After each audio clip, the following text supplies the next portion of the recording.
Howdy, and welcome to another episode of Untold Tales from This Side of Nowhere. My name is Connor Jones, and I am your host. Today, I am sharing yet another story from northwestern Wyoming, that beautiful region of the state where there are more cows than people, plenty of mountains, lots of trees, and at least 3 major rivers. Anyways, today our podcast is sponsored by the Copper Corner Cafe. The Copper Corner is open for breakfast, lunch, and dinner Monday through Saturday from 7 a.m. to 8 p.m. You can find them on the corner in Basin. We're the only cafe in town. Stop by and try any of their delicious menu items featuring homemade bread for all sandwiches and, of course, their famous pie for dessert. Breakfast is served all day, so come on in to the Copper Corner Cafe. We are also sponsored by the Wyoming Welcome Program. Over at the Wyoming Welcome Program, they run 2 services, both Table Talk brochures and Wyoming Welcome baskets. The brochures are placed on restaurant tables in Cody and Powell and feature advertisements from local businesses, and welcome baskets are distributed to newcomers to Park County and the surrounding areas. If you have a business that you'd like to get out there to new customers, contact them at Haley J, that's HALEYJ, at wyomingwelcome.com. And now, the podcast. Well, summer is zipping by here in northwestern Wyoming. We've been dealing with tons of smoke from forest fires, and the big news was that the east entrance to Yellowstone was actually closed for a couple hours because of the fire that's been blazing away outside of Yellowstone National Park. Got a bunch of rain and it cleared up the smoke some. So when I was in the Bighorns yesterday, I could actually see down into the basin. So I'm hoping that this fire season is a little kinder to us the rest of this summer. We've only got about 4 weeks left, and we're doing everything we can to make sure we spend as much time as possible in the great outdoors. Well, this week I'm going to share a story with you about one of my favorite outdoor activities, and that is shooting. I particularly like shooting rifles, and you may have had an experience that is somewhat similar to what I'm about to relate. So here we go. This one is called Crack Shot. "This dang winder," my scoutmaster, Eli Lyman, hollered in an effort to be heard. "It quit rolling up yesterday and it rained last night, so now the cab is soaked. I'm going to have to put plastic over that winder till I can get it fixed." I nodded and shifted uncomfortably on the wet passenger seat of the pickup truck. I was used to being uncomfortable in a pickup truck, having been subjected to the horrors of getting benched in the back seat numerous times, but this was the most uncomfortable I had ever been sitting alone in the front seat. As we picked up speed, the cool wind of an early October day whipped around me, making conversation nearly impossible. My pants were wet through, and my only consolation was that the fall weather was still fairly warm, so once I got out of the truck, they would dry quickly. 3 more members of Troop 41 were seated in the back of Eli's little 4x4 pickup truck, and we were all pretty excited. Eli had promised to take us plinking weeks ago, and now he was finally making good on the promise. My twin brother Fred was sitting by the window, while our buddy Marty Flincherton sat in the middle. Cousin Jim was sitting near the other window. I had been surprised when the other guys offered to ride in the back, but now that my pants were soaked, I was beginning to understand why. Shooting, and by extension hunting, was an aspect of Wyoming life us boys loved. Every kid on Poverty Flats had their own BB gun by age 8 and had burned through 1,022 shells by age 14. At that time in my life, I couldn't fathom living somewhere where people rarely, if ever, shot a gun. In cities, firearms only meant violence, but out west they were a way of life, as much a part of the culture as public transportation was in New York City. My dad taught me how to shoot, and I was constantly plinking pop cans or drawing a bead on a plastic army man or something else that had been designated as safe for me to shoot. One thing you found out pretty early in life was that shooting the wrong thing was the quickest way to lose your rifle privileges. My Red Ryder BB gun was one of my prized possessions. I say my, but like many of the things I owned, it wasn't really mine. Fred and I shared the BB gun, which we had received for our 8th birthday, and between the two of us we had shot more rounds than the Allied troops on D-Day. The little metal BBs the Red Ryder shot weren't large enough, nor the rifles strong enough, to really do any major damage to the things we shot. BBs bounced harmlessly off of trees and ricocheted unimpressively off of rocks. They barely knocked over the green plastic army men we were so fond of shooting, and only just managed to punch holes in pop cans. Be that as it may, we still loved shooting the BB gun, and it was just the thing to hone the skills of young boys hoping to one day be great mountain men who lived exclusively off the wild game they shot in the mountains. Looking back, this vision of my future may have been a bit romanticized, and the fact that I had never shot a moving target, let alone a real rifle, should have given me some cause to doubt my ability to become such a mountain man. As a kid, though, I was still convinced living off the land and hunting for everything I ate wouldn't be too hard to accomplish. As we pulled up to the makeshift shooting range in the red hills behind Eli's house, us boys raced to be the first one out of the truck. "I call the first clip," Fred hollered. "I already said I was going first," Jim whined. "You can't call the first clip," I fired back. "I filled it while we were driving over here, so I get to shoot first." Boys, Eli bellowed. "Since you're all fighting, I'm gonna let Marty go first." Fred, Jim, and I groaned in unison. I looked to Marty, fully expecting him to whoop and holler and do a little victory dance, but was shocked to see him kicking sheepishly at the dirt. "Well, Eli, you can let the other guys go first," Marty said, his voice little more than a whisper. Eli's brow furrowed with a shadow of concern. "What do you mean, Marty? You all right?" "Yes," Marty nodded. "Then why are you giving up your turn?" Eli asked. "Well," Marty sniffed, "it's just that I've never really shot a gun before." An awe-struck silence fell over us.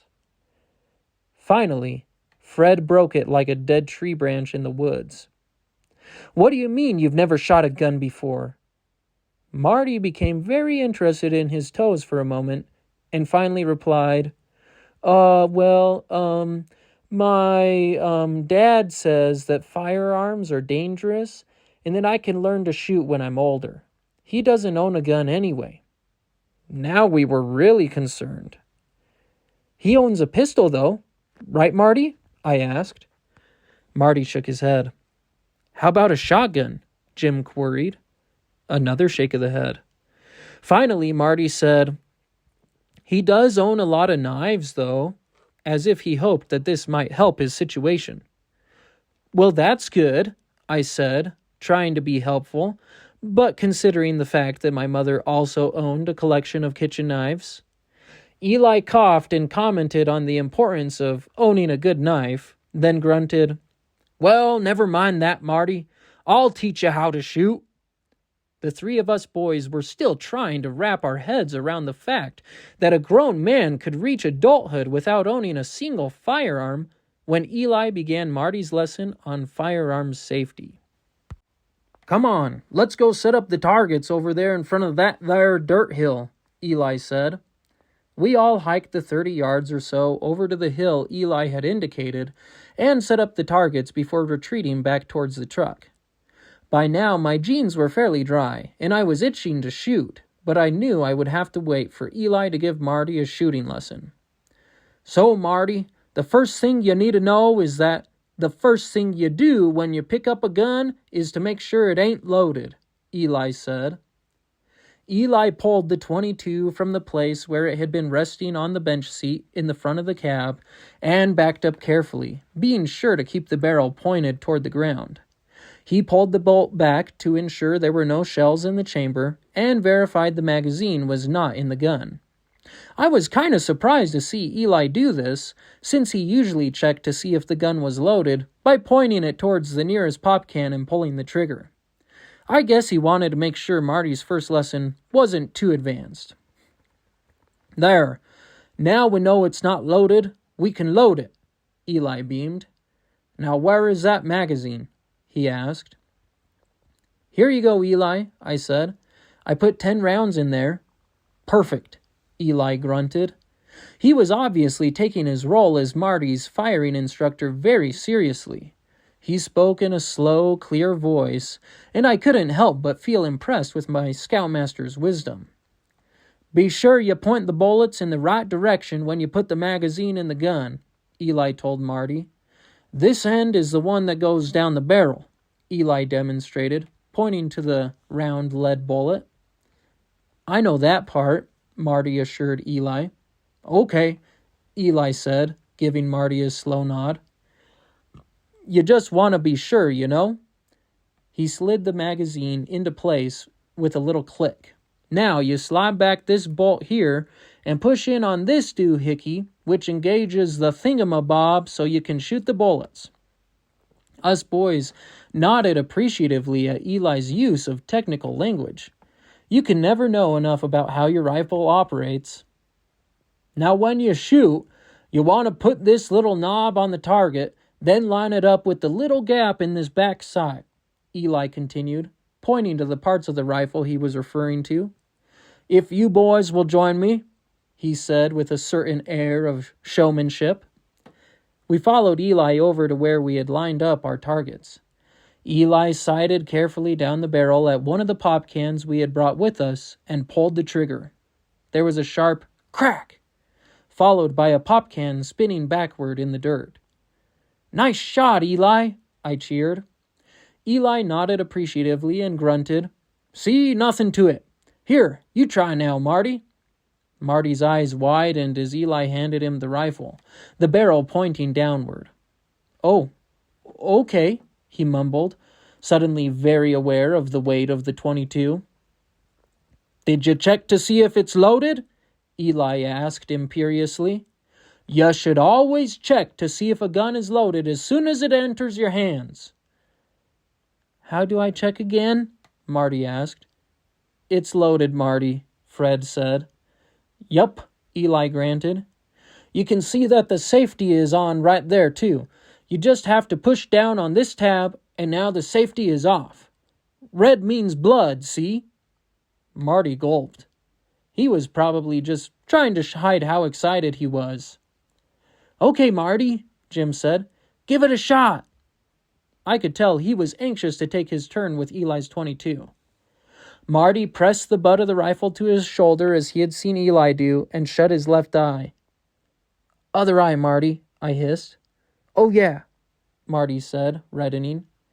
He closed his right eye and pressed a cheek to the stock of the gun, sighting down the barrel. After a few agonizing moments, he pulled the trigger. Crack! None of the cans moved.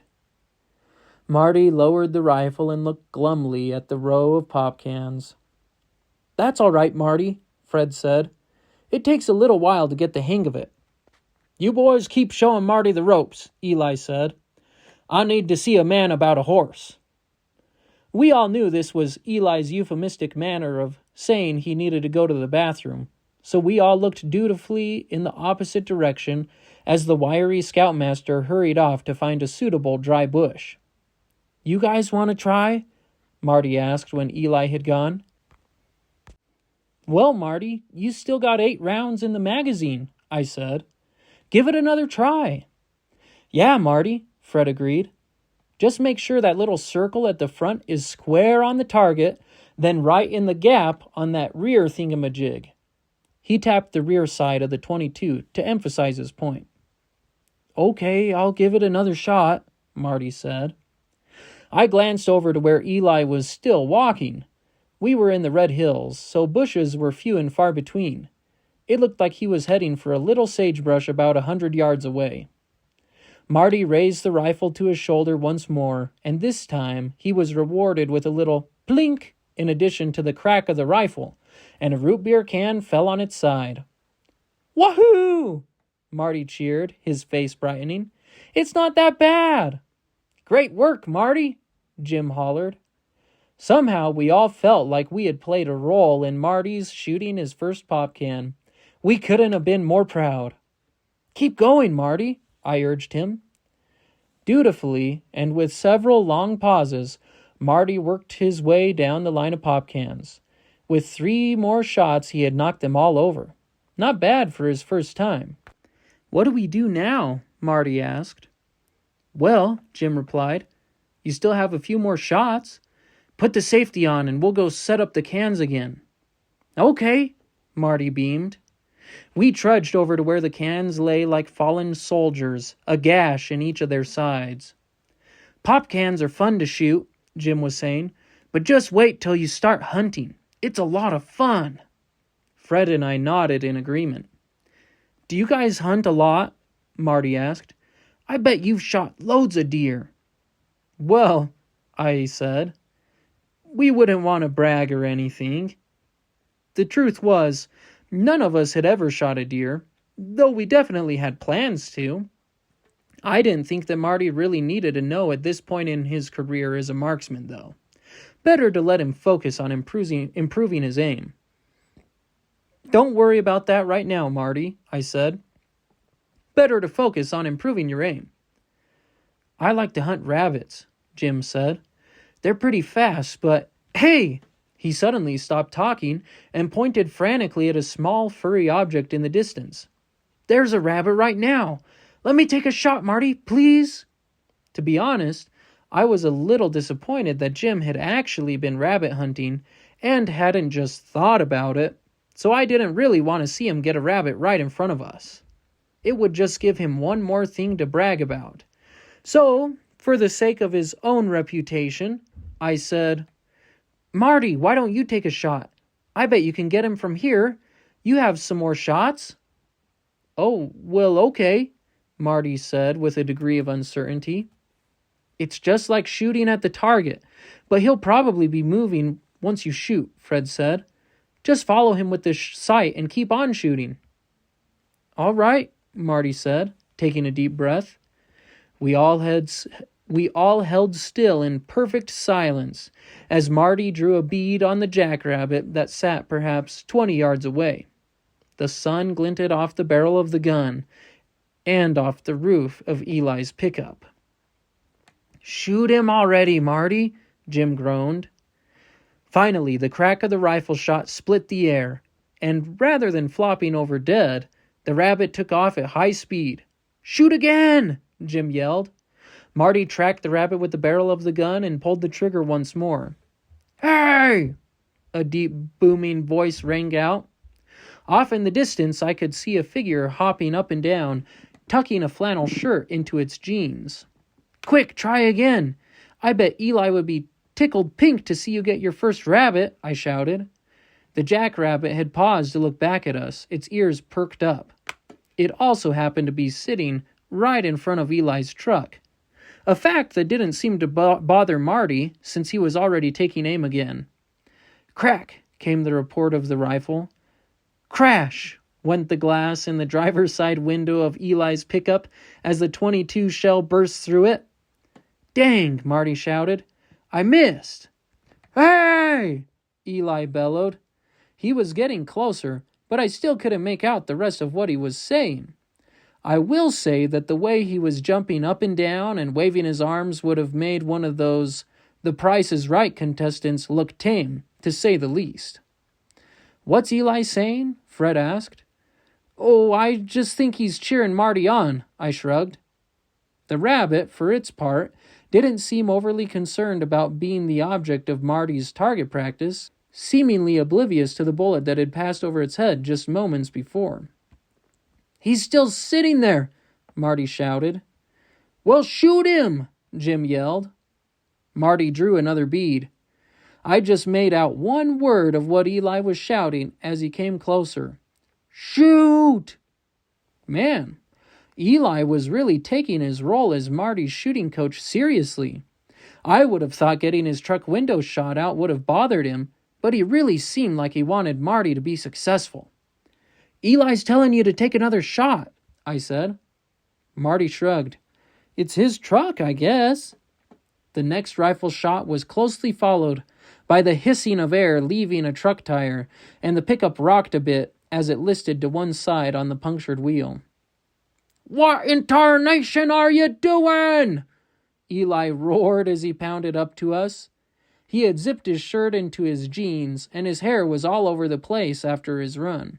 His chest heaved and his eyes blazed as he ripped the rifle out of Marty's hands. There was a rabbit, Eli, Jim cried. We all looked towards the truck in time to see the jackrabbit bound away among the brush. Yes, and there was my truck too, Eli thundered. You shot out my window and blew out a tire. What were you thinking? We all suddenly became very interested in our toes. After a long moment, Marty said, Eli. What? Eli huffed, his eyes shut and one hand clapped to his forehead. You didn't check to see if that rifle was loaded when it entered your hand. I think that was the last time we ever went shooting with Eli. I know it was the last time Marty ever did. By the time we stopped running, we all knew the rifle was now empty. I'm sure Eli was just shooting the remaining shot or two into the air, but I didn't look back to find out. One thing I do know is that the next week when we had scouts again, no one brought up Marty's first lesson on firearm safety, and no one mentioned how wet Eli's pants were. It had rained the night before, and I guess he hadn't gotten around to putting plastic over the missing driver's side window. Well, there you go. Another untold tale from this side of nowhere. Yeah, growing up, shooting was one of my favorite activities to do with my friends, and I still really like going to the range now and deer and elk hunting. And I imagine that some of you who are listening enjoy shooting too. Maybe have an experience shooting something that you should not have shot. So if you have an experience similar to this one, feel free to share it with us. You don't have to name names. You can always substitute someone else's name in the story or make one up. But you can contact me by sending an email to untoldtalesthepodcast@gmail.com or by sending us a message via Facebook Messenger or even leaving a comment on one of our posts. It's been a lot of fun sharing this story with you, and I hope that you will take the opportunity to go over to Apple Podcasts and leave us a review or give us 5 stars. If you are going to leave us anything less than 5 stars, just don't worry about it. But anyways, this has been another Untold Tale from this side of nowhere, where we work twice as hard for half as much and still find time for the important things, like fishing. See you next time, folks.